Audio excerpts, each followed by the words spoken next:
Hey everyone, and welcome back for another deep dive. Today we're taking a look at, it's a pretty fascinating corner of finance, really. We're talking technical trading rules. But not just any rules, no. These are rules that computers have, like discovered, using, get ready for this, genetic programming. I mean, it's basically like teaching a computer how to, play the stock market, looking for patterns, trying to figure out when to buy and sell. You'd kind of think, wouldn't you, that these computer-generated strategies would just, be geniuses, like just crushing the market. Well, the research we're diving into today suggests, they might not be. And that's what makes this whole thing so interesting. And joining me to help break it all down is our financial markets expert. It is fascinating. You're right. It's almost like we're trying to, bottle up the secret sauce of market success, We're using algorithms to do it. All right, so let's back up a little bit. What exactly is genetic programming, and how did the researchers actually use it to, test these trading rules? You can think of it kind of like Darwin's theory of evolution, but applied to the stock market. Huh, interesting. So yeah, genetic programming, it starts with, a whole bunch of these random trading rules, right? And then it tests how they would have performed, using historical stock market data. And so the rules that actually do well, those are the quote unquote fittest. And those get to reproduce, which means they create slightly modified versions of themselves, new generations, children. Just like survival of the fittest, but for trading strategies. Exactly. And then this whole process, it just repeats over and over again. Okay, so with every generation, the trading rules get a little bit better. Yeah. And so the computer, it basically just keeps breeding better and better trading strategies over, many generations. And the researchers here, they use data from the S&P 500. Going all the way back to 1929. Wow, so almost 100 years. All the way to 1995. A pretty long time. Yeah, that's a pretty significant chunk of market history to look at. So they're basically simulating evolution in the computer, right? Mm-hmm. Trying to find rules that would have made money in the past, and then hoping that those same rules, will work in the future. Exactly right. And they even used what they call, you probably heard this before, in-sample and out-of-sample data periods. Right. To try and make sure that the rules weren't just memorizing the past, that they were actually finding patterns that might actually hold up over time. Like making sure the student can actually do new math problems. Exactly. Not just, the same ones over and over again. Makes sense. All right, so big question here. What did they actually find? Did these rules actually, did they beat the market? Well, that's where we get into some really interesting stuff. The research suggests that while the rules did show, some ability to time the market, they generally, and this is the key part, they generally didn't produce returns. That consistently beat just a very simple buy and hold strategy. Hold on. So all that computing power, all those fancy algorithms, and they couldn't even beat just buying and holding. What's going on there? Does that mean the algorithms are useless? Well, not necessarily. Here's the thing. You got to remember this. Just looking at, just the pure returns, the raw returns, it doesn't give you the whole picture. You also have to think about the risk involved, right? Makes sense, yeah. I mean, imagine you have one strategy and it makes, 10%. But the value of your investment, it's just on a roller coaster the whole time. Up and down, up and down. Right, exactly. But then you have another strategy, it only makes, let's say, 8%. But it's way smoother, much less volatile. Way less stressful. Right. Not stressful, for sure. Which one's better? It really depends on, how much risk you're personally comfortable with, Yeah, that's a good point. I'm starting to see where this is going. So, a lower return, it might actually be better if it means you have less risk. Right. Okay, so then how did the researchers, how did they take risk into account when they were evaluating these trading rules? They use 3 different ways to adjust for risk. The first one is called the Sharpe ratio. Then there's the X star statistic. And finally, Jensen's alpha.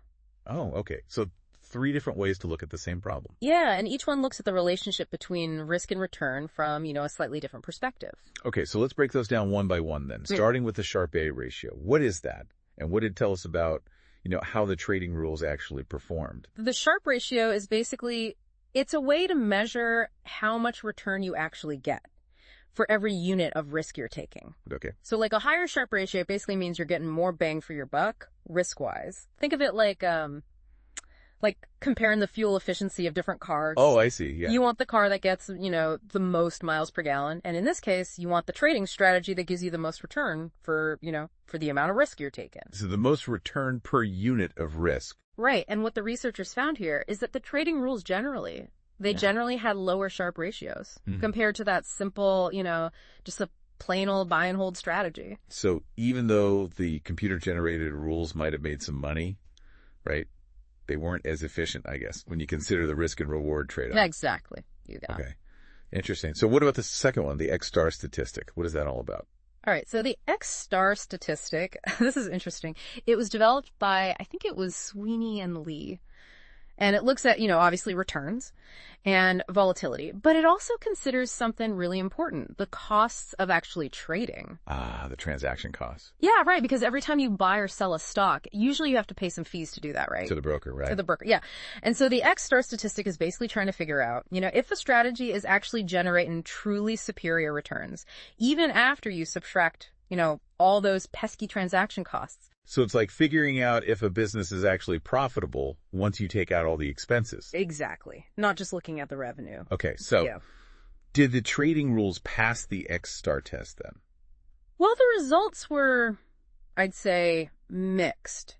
For the most part, the rules, they didn't do that well. Okay. Most of their X-star statistics were negative once you actually factored in those transaction costs. Interesting. Which suggests that, maybe the rules wouldn't have actually been that useful in, the real world of trading. When you actually have to pay to buy and sell. Right. Okay. However, there is a little bit of a glimmer of hope here. Okay. Almost all the X-star values actually did become positive when we ignored the transaction costs. Oh, so if trading was free? Yeah, if trading was free, then they looked a lot better. Okay. Interesting. So they had, potential. Yeah. But those pesky real-world trading costs. Those darn trading costs. They really ate into profitability. They did. And there's another really intriguing detail here.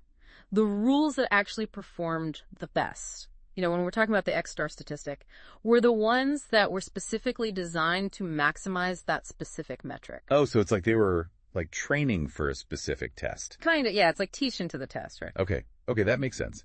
So what about the third method, Jensen's alpha? How does that fit in? Okay, Jensen's alpha, it's all about trying to figure out, if a strategy is actually adding value beyond what you'd expect to just get from simply being exposed to the overall market risk, So it's like if the market goes up 10%. And your portfolio goes up 12%. Well, 2% of that might just be because the market went up. Jensen's alpha is trying to figure out if the other 10% was because of something the manager did. So it's like isolating the skill of the investor from the overall market performance. Exactly. And a positive alpha, that means the strategy is generating returns that, can't be explained just by the market moving up or down. Yeah. Oh, okay. Yeah. So did the trading rules have, positive alphas then? Were they actually adding value? And unfortunately, not really. Okay. The results for Jensen's alpha were generally, I'd say, not that encouraging. Right. The rules mostly failed to produce what we call, in statistics, statistically significant positive alphas. Okay. Which means they weren't consistently able to generate those kind of returns. That, you'd say, are truly above and beyond, just the market risk. All right, so it sounds like these rules aren't exactly the market-beating machines we might have hoped for. But I remember you mentioned something earlier about predictive ability. Oh, yeah, that's right. What's that all about? This is where things get really, really interesting. Even though the rules, they didn't consistently beat the market, right? They did show some evidence of being able to actually predict market movements. To a certain extent, It's like they could kind of sense, to some degree, when the market was likely to be up or down. So they had, a little bit of a crystal ball? Maybe not a crystal ball, but they used it's a statistical test called the Cumbie-Modis test. Okay. And that specifically focuses on a strategy's ability to, to time the market. Right. And this test, it's basically looking at whether a strategy is consistently, in the market during the good times, and then out of the market during those bad times. Okay. I see. So it's like avoiding the crashes. Yeah, like getting out before the market tanks. Exactly. And did they pass this market timing test? Could they actually, kind of tell the future a little bit? Well, the results showed, they showed pretty strong evidence of what we call predictive content. So, like, they actually had some insight into market direction. It seems that way, yeah. It wasn't just, random luck. Wow, this is getting really interesting. It is, but here's another little twist for it. Oh, there's always another twist. The rules that were trained on that X-star measure, right? The one that takes those trading costs into account, those actually appeared to have the most predictive content, even though they didn't always actually, make the most money. Wow, so the rules that were most aware of the costs were also the best at predicting how the market was going to move. Yeah, you could say that. That is fascinating. It is. We've uncovered some pretty surprising results here, and I am definitely ready to dig in even deeper. We'll be back in part 2 to continue exploring these computer-generated trading rules. And we'll talk about what they might mean for our understanding of, how financial markets actually work. Don't go anywhere. It's going to be good. I'm still kind of hung up on that last part. The rules that were best at predicting the market. They were also the ones that were like most aware of those costs, the transaction costs. Mm-hmm. It's almost like they were too smart for their own good. You know what I mean? It is a curious finding, that's for sure. It kind of suggests that, There's this delicate balance between actually identifying opportunities and then being able to, actually exploit them. Right. Profitably in the real world, where costs actually matter. Right. It's like they had the map, but they couldn't afford the gas to actually get there. I like that. That's a great analogy. It really kind of highlights that tension that always exists, between theoretical models and the messy reality of financial markets. So, okay, if these algorithms, with all their sophistication, right, and their ability to, kind of predict those market movements, if they still can't consistently beat the market, does that mean, like, trying to beat the market at all is just a fool's errand? That is a question, that people have been debating for decades, really. There's this idea, called the efficient market hypothesis. Right, we touched on that earlier. And it basically argues that, markets are incredibly efficient at taking all that available information and incorporating it into prices. So that makes it super hard to, like, consistently find those, those undervalued or overvalued stocks. Exactly. But, okay, if that's true, then why are there so many hedge funds, and all these, like, professional investors? Yeah. Why are they still out there trying to beat the market? Well, you got to remember, the efficient market hypothesis, it's a theory, right? And like any theory, there are going to be people who, who agree with it and people who don't. And so there are those who argue that markets, they're not perfectly efficient. And that there might still be these, like, little opportunities out there for really skilled investors to generate what we call alpha, those excess returns that can't be explained just by, market risk. Okay, so it's not like a black and white issue. Not at all. It's more of a spectrum, I'd say. Markets are definitely very efficient, especially nowadays with, high frequency trading and instant access to all this information, right? It's a different world than it used to be. Right, for sure. But that doesn't necessarily mean that there aren't, little pockets of inefficiency or that human behavior, which can be, let's face it, irrational at times. It doesn't play a role. Right, because people aren't always rational. Not at all. Sometimes they're driven by, emotions and, I don't know, all sorts of things. So it's not that markets are completely unpredictable. It's more like that predictability is limited. Yeah. And maybe fleeting, It's not always there. It's like trying to find a needle in a haystack, right? That's a great way to put it. The needle might be there, but it's going to take a lot of work to find it. And you might not even find it. And even if you do, someone else might have already found it. Or it could just disappear, right? The market could shift. The needle moves. So it's a constant game of cat and mouse. Exactly. And that brings us back to the research, right? Yeah, I mean, the fact that these computer-generated rules, even with all the fancy stuff they were doing, they couldn't consistently beat the market. It really goes to show how challenging it is to actually generate those excess returns, that alpha, in today's markets. Okay, so let's shift gears a little bit here. I want to go back to something you mentioned earlier, overfitting.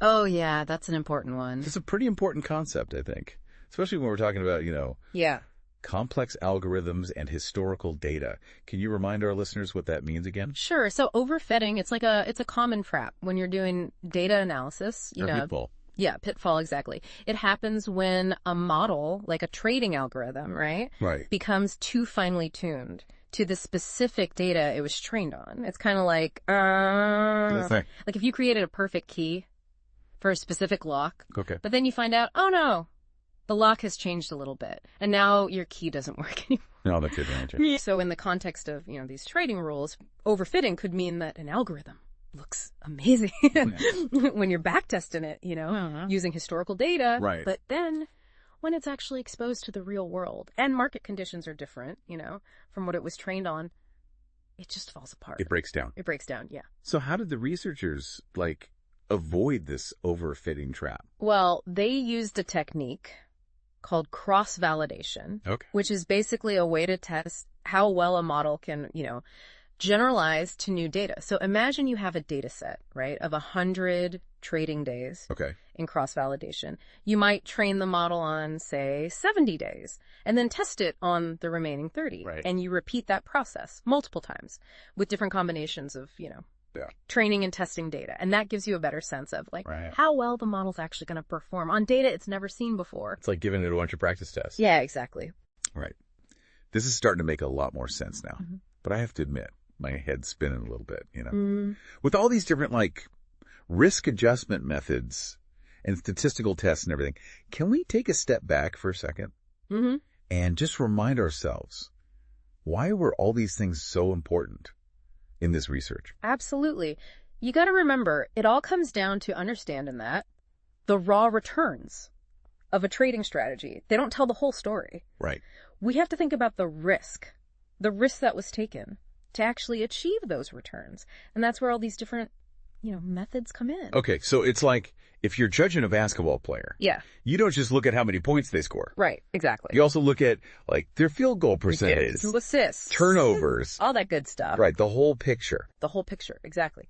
And so, just like a good basketball player needs a balance of skills, a good trading strategy needs that balance of risk and reward. And that's what the Sharpe ratio, the X star, and Jensen's alpha, they all give us a different way to look at that balance.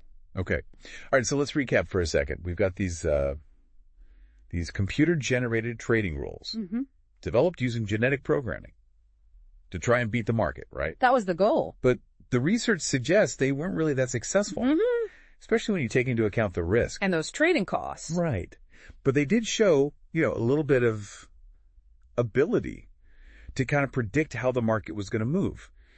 Which raises some pretty interesting questions about that efficient market hypothesis. Yeah. This has been a really informative deep dive so far, but I feel like there's still more to explore here.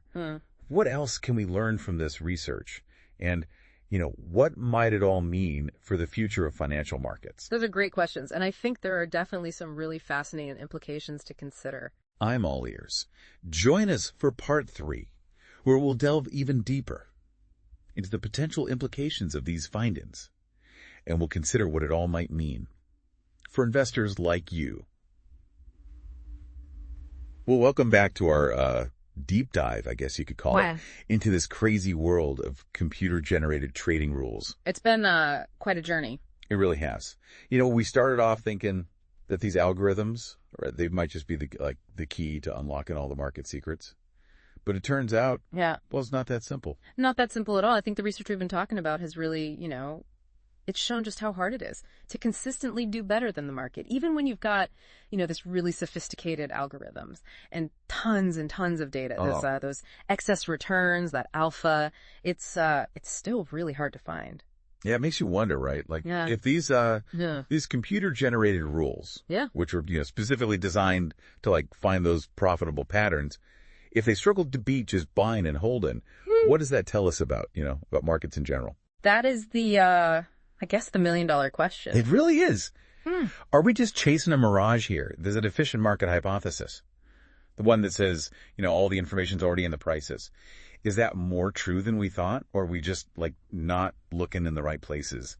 Or, I don't know, using the wrong tools? I'd say it's probably a little bit of both. Yeah.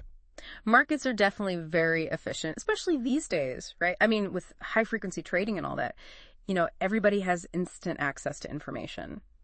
Yeah, it's a whole different ballgame now. I don't think that necessarily means that there aren't, little inefficiencies or that human behavior, which can be, kind of crazy sometimes, that it doesn't have an impact. Because people don't always act rationally. No, sometimes they're driven by emotion or who knows what else. Fear and greed. Exactly. So it's not that markets are totally unpredictable. It's more that the predictability, It's limited and maybe even fleeting. it's hard to, like, pin it down. It is, yeah. So maybe it's more like, I don't know, trying to hit a moving target. In Windstorm. Yeah.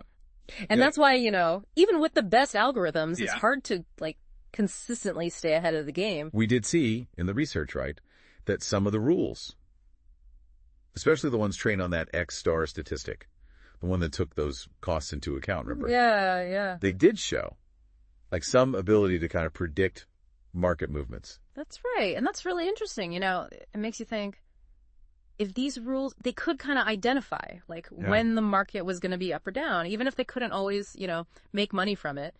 Maybe that predictive ability could be useful in other ways. Yeah, like, maybe it's not just about beating the market, Yeah. but more about just understanding it better. Exactly. Maybe these algorithms, or, future versions of them, could help us, manage risk better, or, build better portfolios, or even, spot trends that, humans might miss. So instead of trying to, replace human investors, maybe these algorithms could actually help them make better decisions. Yeah, like a partnership, A collaboration. Yeah, where each side, humans and machines, they kind of bring their own strengths to the table. I like that. So it's like humans. It's, the intuition, the experience. The big picture thinking. Right. And then machines, they're good at, crunching all that data, finding those patterns. Making those split-second decisions. Yeah. So what does all this mean then for, regular investors like you and me? Should we just, I don't know, give up on trying to beat the market? Yeah. And just stick all our money in index funds? I don't think so, no. I think the main takeaway here is you got to be realistic, Yeah. Markets are complicated. There's no, secret formula. No magic bullet. No, definitely not. So it's not about, finding that holy grail. Right. It's more about, I guess, having a good strategy. Managing your risk. Being patient. Exactly. And, understanding yourself. How much risk are you comfortable with? What are your goals? And maybe, Yeah. just maybe, we can use these new technologies, not to, get rich quick, but to make smarter decisions. I agree. It's about using these tools to become, better investors overall. Well, I think that about wraps it up for our deep dive. And I gotta say, this has been a really interesting one. It has. We've covered a lot of ground, that's for sure. From genetic programming, Risk adjustment, market efficiency. the whole shebang. And I think, we've come away with a better understanding, I hope, not just of these computer-generated trading rules, but of the markets in general. And, our own role as investors. Yeah, well said. It's been great exploring all this with you. Likewise. And to our listeners, thanks for joining us. If you want to learn more, we encourage you to check out the source material and keep on learning. Always keep learning. Thanks again. Until next time, stay curious and happy investing.